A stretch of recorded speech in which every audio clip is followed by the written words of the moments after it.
اردو ہے جس کا نام ہمیں جانتے ہیں داغ، سارے جہاں میں دھوم ہماری زباں کی ہے۔ السلام علیکم ناظرین، آپ دیکھ رہے ہیں سچائی دا تروتھ۔ ناظرین، اس وقت ہم حلقہ شیواجی نگر کے تیمیا روڈ پر موجود ہیں۔ ایک بہت ہی قدیم کتب خانہ جو تبدیل کر کے اسی دکان کے اپوزٹ میں دکان اوپن کیا گیا ہے، تو اس وقت اس کی ری انوگریشن یعنی دوبارہ سے جو کھلا، اس پر جو ہے کئی سیاسی لیڈر اور بہت سارے علماء اکرام بھی یہاں تشریف فرماتے ہیں۔ بہت سارے علماء اکرام نے یہاں وزٹ کیا۔ تو اس وقت ہمارے ساتھ پی ایم مزمل صاحب موجود ہیں، جو کہ کسی بھی طرح کے تعارف کے محتاج نہیں۔ ہمارے تمام ناظرین جو ہے بخوبی ان کی شخصیت سے واقف ہیں۔ تو آئیے کچھ اہم سوالات ہم مولانا سے کرتے ہیں۔ مولانا، اس وقت جو ہے جو نوجوان طبقہ جو عام طور پر موبائل کے اندر نظر آ رہا ہے، موبائل میں اتنے مصروف، جسے آپ نے اپنے خطاب کے وقت بھی کہا کہ موبائل میں اتنے مصروف ہیں کہ کتابوں کی طرف ان کی متوجہ ہی نہیں ہے، اور اسپیشلی جو ہماری اردو زبان ہے، اردو زبان بھی جو ہے عام طور پر اسکولوں میں بھی نہیں پڑھائی جا رہی ہے۔ اس طریقے سے اردو جو ہے ختم ہوتی ہوئی نظر آ رہی ہے۔ تو اس کو اردو کو زندہ رکھنے کے لیے اس طرح کے کتب خانے کھولنا یا ضروری ہے، یا اردو کو عام کرنا ضروری ہے، اردو ہو، عربی ہو یا دینی تعلیمات ہو؟ اردو زبان ہمارے ملک کی ایک پہچان ہے۔ ہمارے ملک کی ایک شان یہ ہے کہ یہاں مختلف زبانیں بولی جاتی ہیں، اور اس ملک کے علاوہ دنیا میں کوئی ملک نہیں ہے جہاں مختلف زبانیں بولی جاتی ہیں۔ ان میں سے ایک زبان اردو ہے، جو قدیم زبان ہے، اور اس زبان کو فوجی زبان بھی کہا جاتا ہے۔ فوجیوں کے بول چال کے لیے اس زبان کو بنایا گیا،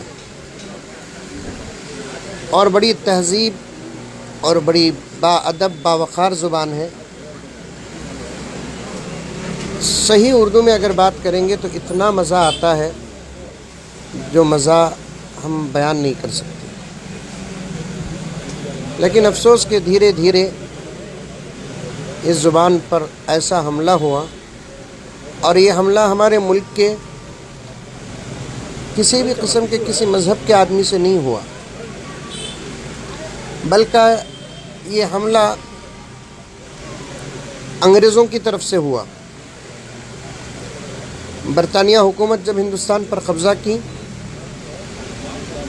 تو اس کے دوسرے جہاں ناجائز مقاصد تھے، یہاں کی دولت کو حاصل کرنا، اس ملک پر ظالمانہ طور پر راج کرنا، پھر یہاں کی تہذیب پوری ہمارے اپنے مذہب اور ہمارے اپنے اصل ملک برطانیہ اور انگلستان کے طرز پر ہونا، پھر یہاں کے تمام مذاہب کو تبدیل کرنا، بالخصوص یہاں کے اسلام اور مسلمانوں کو مٹانا۔ اسی کے ساتھ ساتھ انگریزوں نے اپنے ناجائز مقاصد میں اس بات کو داخل کر لیا کہ یہاں سے اردو ختم ہو۔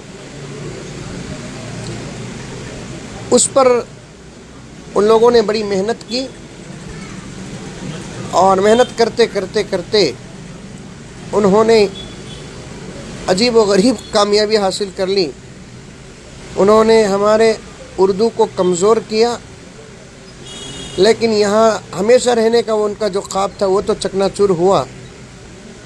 ملک چھوڑ کر بھاگنے پر تو وہ ضرور مجبور ہوئے اور بھاگ گئے، لیکن ان کی اپنی سازش یہاں چھوڑ کر گئے، جس کی وجہ سے یہاں کی اردو کمزور ہو گئی۔ مولانا، اس وقت جو ہے جس طرح ہمارے نوجوان ہوں، بچیاں جو اردو سے دور ہوتی ہوئی نظر آئی ہیں، دین اسلام کا ایک بہت بڑا ذخیرہ جو ہے اردو کے اندر داخل ہے، اردو میں تمام کتابیں موجود ہیں۔ اگر آنے والی جنریشن اردو سے محروم رہی تو ان چیزوں کو سمجھنے میں شاید انہیں بہت دقت ہوگی۔ تو اس موقع پر اس معاملے میں آپ کیا کہنا چاہیں گے؟ اردو میں بہت ساری کتابیں نہیں، عربی کے بعد سب سے زیادہ علم اگر کسی اور زبان میں ہے تو وہ اردو میں ہے، بلکہ علم الحمدللہ عربی زبان سے نکلا، اردو کی گود میں پہنچ گیا.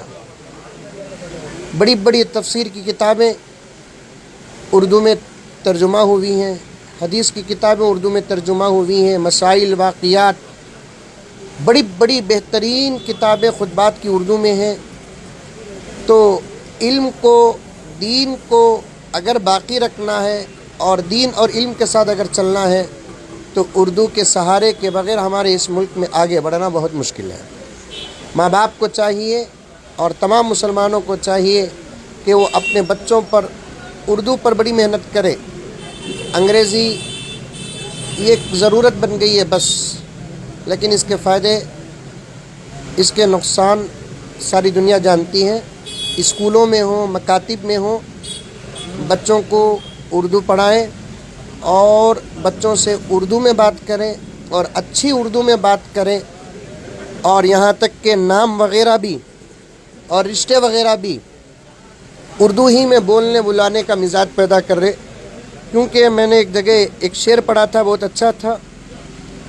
زبانیں کاٹ کر رکھ دی گئی نفرت کے خنجر سے، زبانیں کاٹ کر رکھ دی گئی نفرت کے خنجر سے، یہاں کانوں میں اب الفاظ کے رس کون گھولے گا. یہاں کانوں میں اب الفاظ کے رس کون گھولے گا. خالہ پکارنے میں جو مزہ ہے، آنٹی پکارنے میں وہ مزہ نہیں ہے.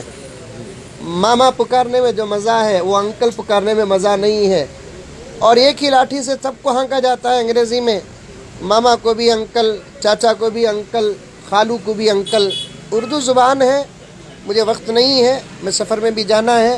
آپ نے ایک اچھا مسئلہ چھیڑ دیا ہے، لیکن میں سفر میں جا کر بھی اس بات کا افسوس کروں گا کہ میں نے آپ کے سوالات کا پورا حق نہیں ادا کیا. خالہ کو بھی آنٹی، پھوپھی کو بھی آنٹی، سب کو آنٹی کہتے ہیں، لیکن اردو ایسی زبان نہیں ہے. بعض مسئلوں میں اردو عربی سے بھی ایک گنا شان رکھتی ہے. میں اس کی دلیل بھی پیش کروں گا، لیکن اشعار سن لیں آپ. زبانیں کاٹ کر رکھ دی گئی نفرت کے خنجر سے، یہاں کانوں میں اب الفاظ کے رس کون گھولے گا.